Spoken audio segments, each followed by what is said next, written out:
It's the last practice before the scrimmage. What went on? We talked to Dalen Flowers from the Rebel Walk. All about it next.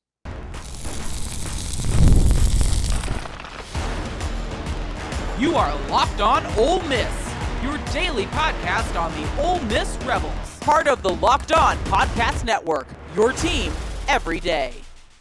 Welcome to the Locked On Ole Miss podcast. I'm your host, Steven Willis, and we bring in Dalen Flowers to talk all about today's practice. Thanks for making the Locked On Ole Miss podcast your first listen every day, and give us a like, comment, and of course, subscribe to the YouTube channel as well. On your way out, it costs absolutely nothing, and it is free. Today's episode is brought to you by FanDuel. Right now, new customers can get $150 in bonus bets when that first $5 bet wins. So, Dalen Flowers was out at practice. Dalen, listen, Tyler Banks was in his number 38 jersey. He is the Chucky Mullins Courage Award winner. It sounds like a terrific young man, but it also sounds like he is in line to play a little bit more than we might all be expecting.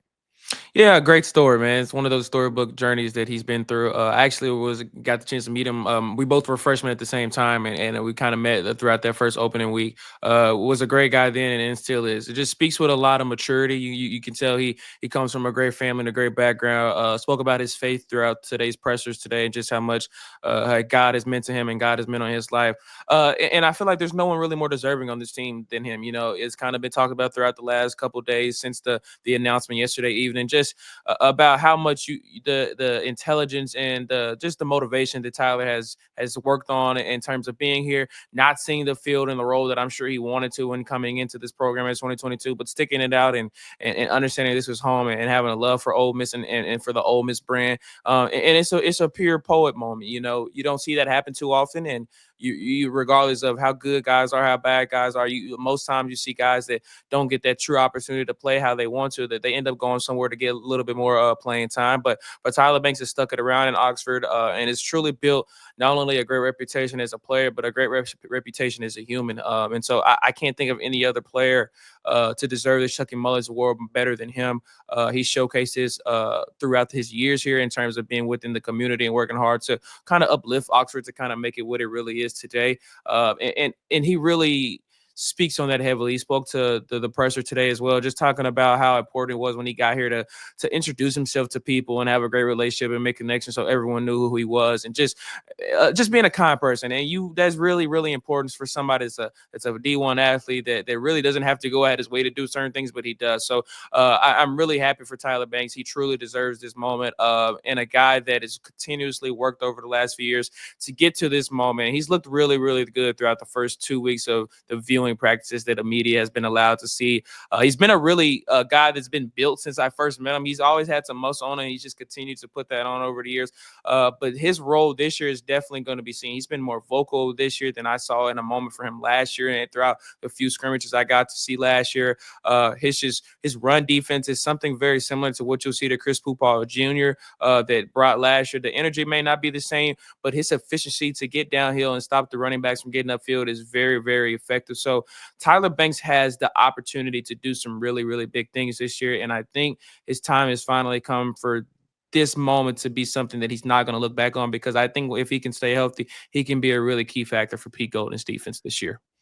Yes, and he's going to wear the number 38 both on the home and the road. Lane Kiffin kind of follows the Ed Orgeron thing, and if you listen to my podcast more than one time, you understand that story. They let the players choose whether patch or wear the jerseys. Honor it however you see fit. Tyler Banks, he's going to honor it by wearing the jersey no matter what. And listen, Lane Kiffin, it's interesting today because the defense won the day yet again. The defense has looked very good, and going into the scrimmage that they will not talk about for whatever reason, but it's the M Club weekend. Yeah. So there's going to be a scrimmage. With that going on, the defense has all of the momentum heading into that preseason game. Yeah, man, for me, I'm personally, I'm a defensive guy. I always have been growing up. I just love something about defense and just that type of aggression that comes with being a defender. But they've looked really good. You know, one of the standouts for me today was Chris Graves Jr. He looks really, really good. They had their one-on-ones at the end zone today. He was up against Winston Watkins and really performed and played well within the one scrimmage that was allowed for the media to see.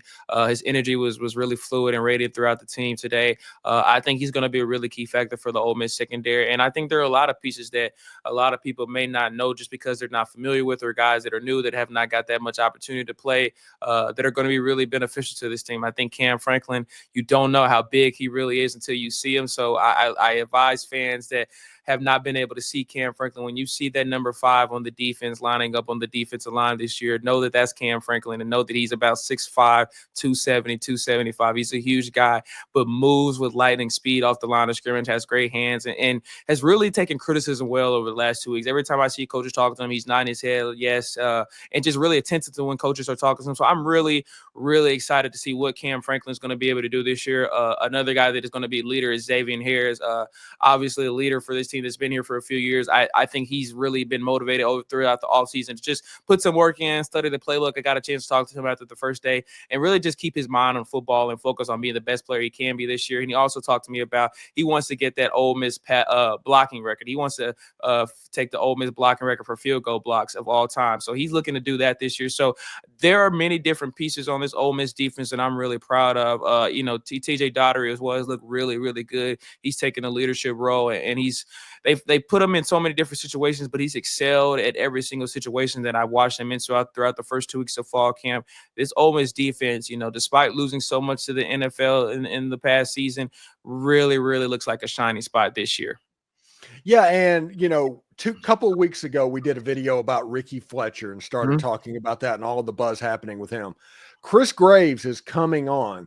Antonio Kite is playing. Well, the corners for Ole Miss, that has gone from a concern spot whenever we just assumed that it was going to be Jalen Braxton 3 months ago to an area that you feel pretty good about. And now you can focus on the back end of the defense. What do the safeties positions look like? There's a little bit of rotation going on right now. I would say that the secondary and Pete Golding seem to be really high on Kapena Gushiken from Washington State. He speaks highly. It has a lot of experience, and he moves really well. Great fluidity throughout his body. I think just a little bit undersized for a guy that's back there, but I think has great intangibles. Reads the offense really good and has great hands as well, and it showcased great hand placement throughout the first couple of weeks. I think there's just moments where you kind of want different guys out there, which I think is why they're trying Jalen Braxton, and Nick Cole's been out there as well. A few different guys. You see Pratt Broomfield out there as well at times. I think there's a rotation in that moment right now that there's not a full stability check to see who's going to be the number one guy out there at the strong safety and free safety spots. But I think Kapena Gushiken is definitely going to get an opportunity to be out there. I wouldn't forget about Sage Ryan as well, the transfer from LSU. A lot of SEC experience. Comes into Ole Miss really ready to just kind of make a new name for himself in a different place. And it's looked pretty good as well. I think his mobility is going to be really helpful for him to be in the competition for the starting spot. It's his experience as well in the SEC. He reads the offense really good. So those have been some of the key pieces throughout the secondary so far. I think they're still trying to figure out that true solid piece 1-2 tandem in the backfield. And I think they're getting ready to kind of slow down that process and figure out really who wants to be out there. But Kapena Gushiken is really taking those moments not for granted. He's not taking them for granted. He's really excelling in those moments when given to him throughout the first 2 weeks of practice. Yeah, and the first scrimmage, the first preseason game, however you want to look at it, the M Club scrimmage, whenever it happens, this is the first opportunity to make an impression going forward, because after this scrimmage, there's 3 weeks until the first game. So it's getting time. We're getting close to school starting. How close are we to school starting? We start August 25th. I believe that's that Monday. Let me look at the calendar. Yeah, the 25th is when we start officially. So it'll be 2 weeks after tomorrow. School starts, and a week after that is the first game. Anyway, when we come back, we will continue to talk to Caleb. We'll talk to Dalen about Caleb Odom and the tight end room, and we'll get to some watch list type stuff for everybody to talk about. Anyway, summer sports are in full swing, and whether you are all about the baseball under the lights, golf on the green, or a high-stakes soccer action, FanDuel is the best way to make every game a little bit more exciting. You're already following the action. Why not make it a little bit more thrilling? With FanDuel, you can get in on the game while your friends are getting sunburned at the beach. I've been using FanDuel to track my favorite matchups, and the app keeps it fresh with new daily promotions and fun ways to bet. It's easy to use, fast to pay out, and makes even regular season games feel like must-watch events. That's the reason the regular season needs to be protected in college football, by the way. Whether I'm placing a same-game parlay or watching the bet ride into the ninth inning, FanDuel makes it feel like I'm part of the action. If you're new to FanDuel, new customers can bet $5 and get $150 in bonus bets if that first $5 bet wins. Open the FanDuel app today or visit FanDuel.com to get started. All right, let's go back to Dalen Flowers when everything is going on. Caleb Odom met the media, and I always talk about pay attention to who is going out for press conferences and they're putting in front of the press. Caleb Odom is obviously doing some good stuff if they trust him to do that.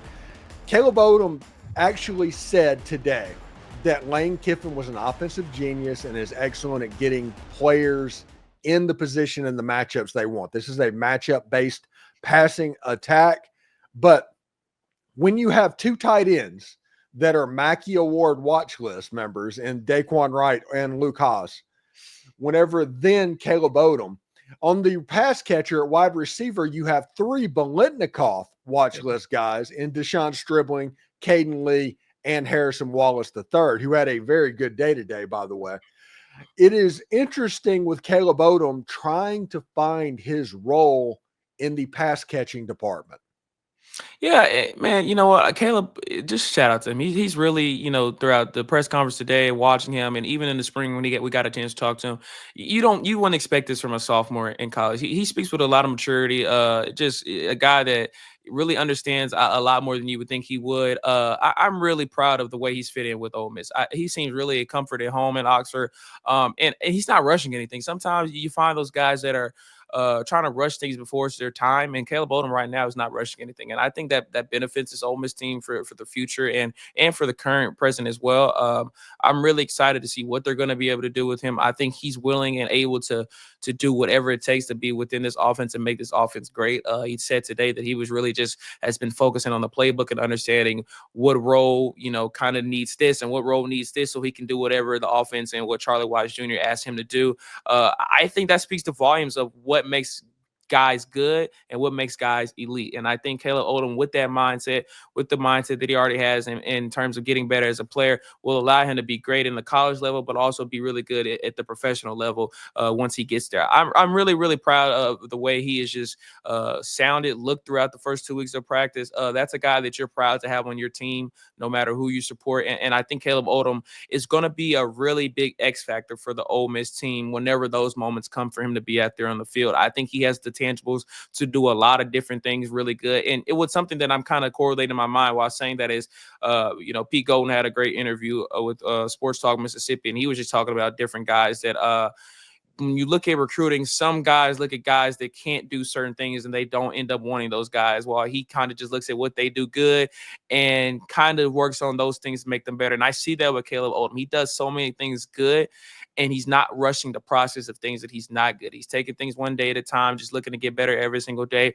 And that's really something that you see superstar qualities within the player. And I really speak highly about Caleb Odom as a player. Looking at the running back position, who stood out for you today? Man, it's Kewan Lacey. And I say that every time, but it really, really is. I think that you're going to see a lot of number 5 on the offense this year. What speaks out to me is his receiving ability. I think he has the ability to be out there in that X receiver spot and make some catches come in and get upfield really quickly. I think that he showcased that today really strongly. He has a chance to make some big plays happen in the end zone. I really think he's going to be a big X factor for this Ole Miss team this year. His ability to be elusive within the pocket and get upfield in between the gaps of the offensive line have looked really, really good. They worked on some footwork drills with Kevin Smith today, and he just seems to get through them all with ease. And while I know they're not easy, he made them look like they were just a piece of cake. So I'm really high on Kewan Lacey. I think that he has the tangibles to be a superstar, and I don't think he was brought here for no reason. He's obviously been used strongly so far, and I think him within Logan Diggs as well are going to be a great 1-2 punch. But I think the entire running back room with Damian Taylor and Dominique Thomas as well, Shakai Mills-Knight has looked really good. I think that whole room is coming along a little better than I think most people are expecting it to at this point. But Kewan Lacey has really, really looked so good. Like, I'm really proud of the progression he's been able to make in such a short, quick time in Oxford. So, okay. So we're going to end up on the offensive line because honestly, this is the position grouping that has the best chance to make an impact in the scrimmage, because in the scrimmage, there's going to be a lot of physicality, a lot of inside run. It's probably going to be the most physical practice that they have had. And they love Delano Thompson. They love PJ Wilkins. What is going on with Bryson Sanders? I think that the scrimmage is massively important for Sanders. Yeah, I think that he's a guy that's ready to get this moment and ready to be out there as the starting center for the Ole Miss football team. I think Lane Kiffin talked about it throughout his pressers this week. I think that this offensive line, out of all the position groups, these scrimmages need to play together more than any other group in the team. And Lane Kiffin said that throughout his pressers this week. I just think there's some chemistry that needs to be put on the field, tested. I think Bryson has the intangibles to be really good. He stuck it out over the last few years to be here and waited for this moment. They went through a lot of drills with him in terms of being on the center with Austin Simmons and just play some play action passes. And there have been some moments where, the snaps have been over Austin's head and sometimes, but he's taken criticism from John Garrison really well. And I've seen him step up over the last 2 practices really, really strongly. His mind seems to be in a good place. I think this scrimmage is going to be just as important for him as it may be any other player on this team, to not only just show how comfortable he is on the field, but also build that cohesion within his offensive line peers and his quarterback, to prepare for the upcoming season. His role is as important as anybody else's on the field. And I think they really have to be able to figure out the movement, the communication, the cohesiveness within that program, within that part of the team, to be really successful for this upcoming year. Yeah, because Patrick Kutas being on his heels, I mean, that is the thing that it makes this very important. Bryson Sanders has to have a good day to keep that line a little bit further down the road. He doesn't want Kutas to get his hands on that, because right now he's still going to come back and be looked at right guard. Yeah. But PJ Wilkins and Delano Townsend gives Ole Miss the flexibility to do that. Anyway, your practice report is on the Rebel Walk. What do you got going on over there, buddy? Same old. Just getting ready with these practices and trying to do a little bit more recordings. I got a big episode coming on the Dalen Show here soon, so just checking things out. Got my guy Matthew Engelbert coming on Sunday for the show. So just a lot of good times, a lot of good recording, and just continuing these fall camps for football, man. All right, thanks for stopping by, buddy, and we'll talk to you later. Appreciate you guys. Hotty toddy. Hotty toddy. All right, Dalen Flowers from the Rebel Walk. Thank you for making the Ole Miss, Locked On Ole Miss, your go-to source for Ole Miss sports. If you don't believe me, search Ole Miss Podcast and look at how much we come up. We pride ourselves in offering the most comprehensive perspectives, which is why we are the front door of Ole Miss. Don't forget to subscribe to the YouTube channel, like and comment on the video. It helps the show and it's completely free. Your support means the world to us. For your second listen, check out the Portal Show. Brian Smith has the latest rumors, portal entries, and signings. Be the most informed fan on the rapid changes around college football's landscape. Find the Portal on YouTube or wherever you listen to podcasts. Hotty toddy, and remember, analytics is just the old English word that means bad football. We'll talk to you tomorrow.